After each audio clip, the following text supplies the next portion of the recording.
Welcome back to Brain Gain AI. Make sure to hit that like button to help us grow. But let's get right into it. I ran across this video that involves an AI with the human brain. Now this video came out about 3-4 months ago. However, I don't think too many people are aware of this yet. So it's only right that we go over it, but let's get right into it.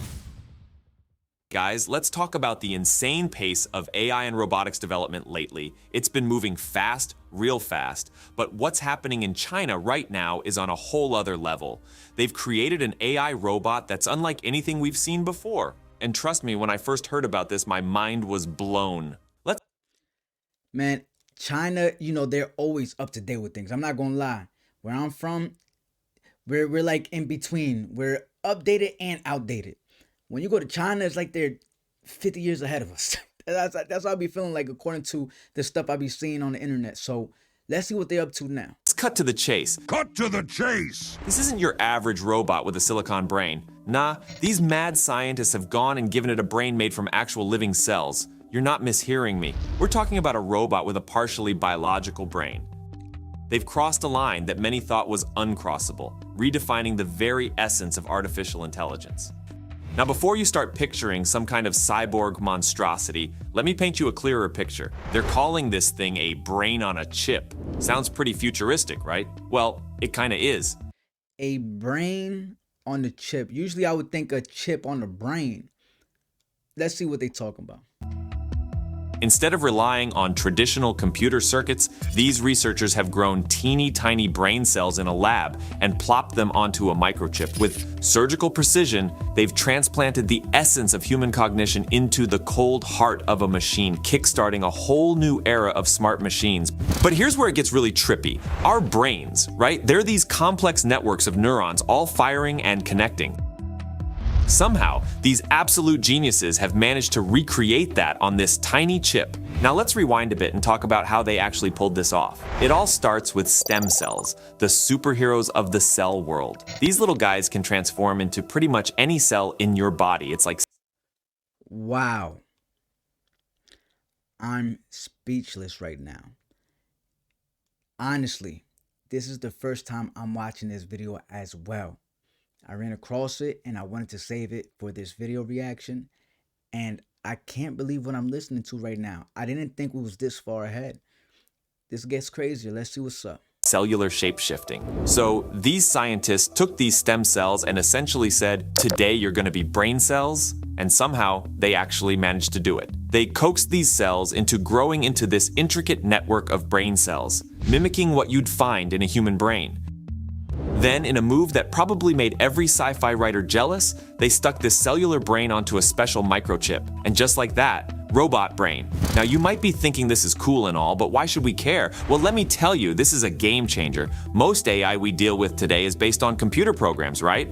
It's all coded and pre-programmed, but this is a whole different ball game. This robot can actually learn and adapt like a living creature. Oh yeah, we're screwed. We are screwed. We are screwed. It can adapt like a living creature. It can learn and adapt. So it's basically human at that point. This reminds me of the movie Chappie. And I know I covered this in another video where we kind of felt like, when is this time going to come when robots are like Chappie? If y'all don't know what I'm talking about, it's a movie named Chappie. It's pretty good. Y'all should go check it out. But at this point, we've gotten to that point now. Wow. I'm not gonna say we're screwed. What I will say is that this is why Brain Gain AI is here, so that we could adjust and adapt to what's to come. Let's get right into it. It's not just following a set of instructions, it's experiencing things and changing based on what it learns. It's closer to how our brains work than any AI we've seen before. It's beautiful. If you had to guess, what's it look like? Like it's thinking. The implications of this are huge. Just take a second to consider the possibilities. Think about how this could revolutionize our understanding of the brain itself. Artificial intelligence. By studying these lab-grown brain networks, we might uncover new ways to tackle neurological diseases like Alzheimer's or Parkinson's. It's not just cool science, it's potentially life-changing stuff. Now I could get with that. You see, I knew there was some good to this. There has to be some good to this stuff.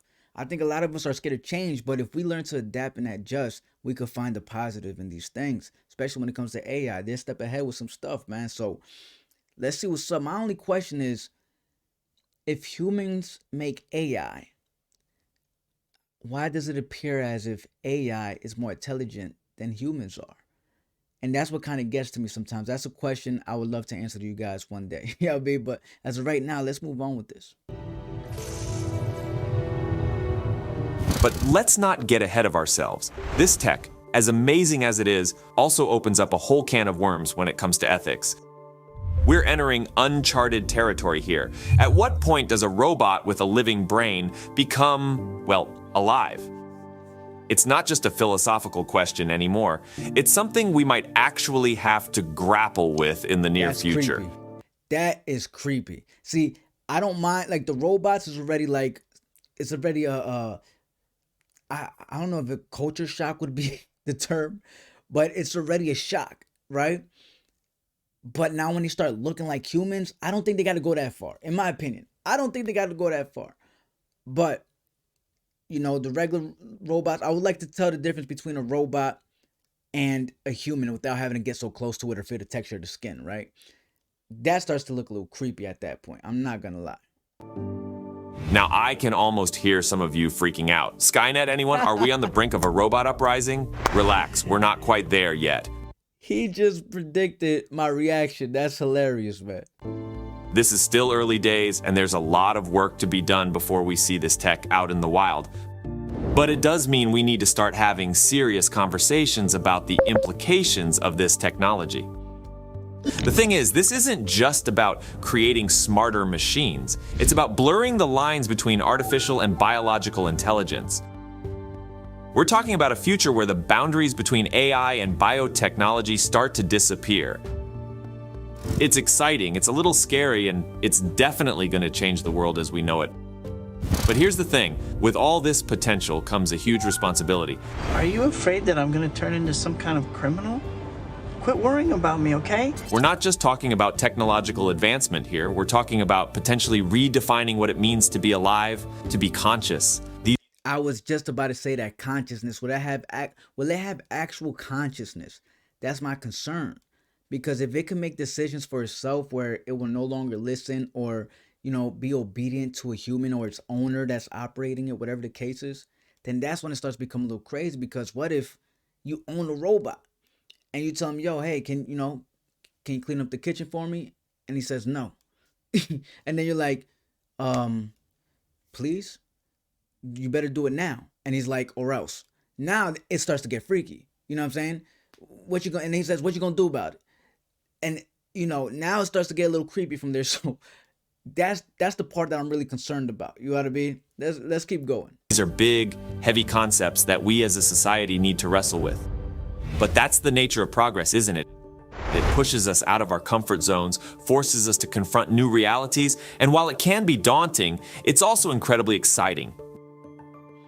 It is. Now, interestingly, Jeff Bezos and SoftBank have invested a staggering $300 million in a startup called Skilled AI. Now, it seems these folks aren't going for the whole lab-grown human cells brain in a robot thing. Instead, they're aiming to build a full-on artificial brain from the ground up. They say they're pioneering what they call a robot brain, which is about crafting a general-purpose AI brain that can be installed in any robot, making it capable of performing complex and varied tasks without needing specific programming for each task. Now this is creepy. So they're able to create a whole brain from scratch that can function and can learn and can adapt and have consciousness like a human. And I'm not trying to get religious here, but that just opens up the idea that it could possibly be done for a human, right? I don't know. Maybe I'm going too far deep down that rabbit hole. But the fact that humans could actually do this and it could adapt, adjust, and, you know, have consciousness like a human is mind-blowing. Skilled AI, led by some brilliant minds from Carnegie Mellon, envisions a future where robots can handle adverse physical conditions or perform dexterous manipulations in industrial and household environments. They're pushing the envelope towards developing artificial general intelligence, or AGI, which aims to achieve human-like intelligence in robots. Now, there's actually another breakthrough in robotics, maybe not as crazy as human brains in robots, but still pretty wild. And Indian companies just jumped into the robot game, and they're not messing around. So Zen Technologies and their partner AI Turing Technologies have cooked up this four-legged robot. They're calling it No. Did I just see what I thought I seen? Did this robot just carry a gun? An assault rifle? Oh no. Nah, this can't be. This cannot be. Nah. We're talking about a robot dog carrying an assault rifle. And it's already creepy with that. up this four-legged robot. They're calling it Prahasta, which is apparently some badass warrior from Hindu mythology. And let me tell you, this thing's no joke. Picture this, a robot dog, but instead of fetching your slippers, it's carrying an assault rifle. Yeah, this is Bro, that's big as heck. That's a big robot. That's a pit bull robot dog, bro. That's a bully robot. That's a pit bull robot. That's that's like a Great Dane robot dog, bro. this, a robot dog, You could but instead of it had a malfunction or something. I don't know what happened, but that is a crazy size and crazy looking robot right there. I ain't gonna hold you, man. That's creepy and freaky as hell. And they hold guns. That's when things start getting freaky. fetching your slippers, it's carrying. Let's put it this way. The positive part about this, I promise I'm not going to keep pausing, but the positive thing about this, maybe we could just see robots go to war instead of humans, right? I think that's something good. That's positive. No human life has to die. You know what I'm saying? Don't put robots against humans. Just, make sure everybody just adjusts and stays updated with robots and had them fight. You know what I'm saying? Then we could sit down, watch, and enjoy it too. Like, oh, these robots are, you know what I mean? I think we could save mankind like this, right? I don't know that. I'm just thinking of the positive of this, right? Let's move on. Carrying an assault rifle. Yeah, this isn't Boston Dynamics parkour bot. This thing's built for defense. And it's armed. Wow. Now, Prahasta's got some seriously cool tech under the hood. It uses something called LiDAR, which is like radar but with lasers to scan its surroundings. And it's got AI that helps it understand the terrain and plan missions. These guys released a video showing off what Prahasta can do, and it's pretty impressive. This robot's climbing stairs like it's nothing with a gun strapped to its back. It's hopping over obstacles and gaps like some kind of mechanical gazelle. And get this, they say it can even pick up a fully grown adult. I'm talking about a robot dog that can fireman carry a 180-pound person, which could be potentially life-saving in dangerous situations. If this robot gets knocked over, it can get right back up on its own. They're calling it auto-resurrection, which sounds pretty dramatic, but when you see it in action, it's hard not to be impressed. Now, they've also unveiled Barbaric URCWS. It's basically a remote-controlled weapon station that they're claiming is the lightest in the world, and it's not just for land. They're saying it can be used on ships too. The folks at Zen are pretty hyped about all this. Their big boss, Ashok Atluri, is talking about how these robots are going to change the game for defense operations. He thinks this is going to make people sit up and take notice of how important robotics could be in combat and recon missions.